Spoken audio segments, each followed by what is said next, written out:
നമസ്കാരം, ഞാൻ രവീന്ദ്രനാശാൻ. ഇന്ന് ഞാൻ നിങ്ങളെ പരിചയപ്പെടുത്തുന്നത് പാഞ്ചി, പാണൽ എന്നൊക്കെ അറിയപ്പെടുന്ന ഔഷധ സസ്യത്തെയാണ്. ഇത് റുട്ടേസി ഫാമിലിക്കാരനാണ്. ഇതിൻ്റെ ശാസ്ത്രീയ നാമം ഗ്ലൈക്കോമിസ് ഫെൻഡാപ്പില എന്നാണ്. ഇത് ഏറെ ഗ്രഹാതുരത്വം പുലർത്തുന്ന ഒരു ഔഷധ സസ്യമാണ്. പഴയ കാലങ്ങളിൽ വിഷപ്പനി എന്നറിയപ്പെടുന്ന വൈറസ് ഫീവർ പകരുമ്പോൾ ഒരു വർഗ്ഗക്കാർ ഇതിൻ്റെ 3 ശിഖരങ്ങൾ കൊണ്ടുവന്ന് വീട് തോറും കയറിയിറങ്ങി തോലടിച്ചോതുക എന്നുള്ള ഒരു പരിപാടി നിലവിലുണ്ടായിരുന്നു. ഇപ്പോൾ അതുണ്ടോ എന്നറിയില്ല. ഇതിൻ്റെ ഏറ്റവും വലിയ ഗുണം എന്താണെന്ന് കേട്ടാൽ, ഇപ്പോൾ അപകടകാരികളായ, അതായത് രോഗകാരികളായ പല ബാക്ടീരിയകളും ആൻറ്റിബയോട്ടിക്കുകളെ അതിജീവിക്കുന്നതായി കണ്ടെത്തിയിട്ടുണ്ട്. ആരോഗ്യരംഗത്ത് ഏറ്റവും വലിയ പ്രശ്നമാണത്, ആൻറ്റിബയോട്ടിക്കുകളെ അതിജീവിക്കുന്ന ബാക്ടീരിയകളുടെ സാന്നിധ്യം.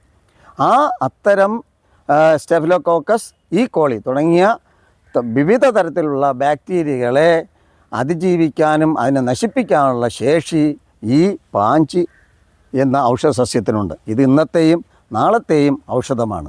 ഈ ഔഷധ സസ്യത്തെക്കുറിച്ച് കൂടുതൽ അറിയണമെന്ന് ആഗ്രഹമുള്ളവർ കമൻറ്റ് ബോക്സിൽ രേഖപ്പെടുത്തുക. എൻ്റെ ഈ ലഘു വീഡിയോ ഇഷ്ടപ്പെട്ട എല്ലാവരും ലൈക്ക് ചെയ്യുക, സബ്സ്ക്രൈബ് ചെയ്യുക, ബെൽ ബട്ടൺ എനേബിൾ ചെയ്യുക. നന്ദി, നമസ്കാരം.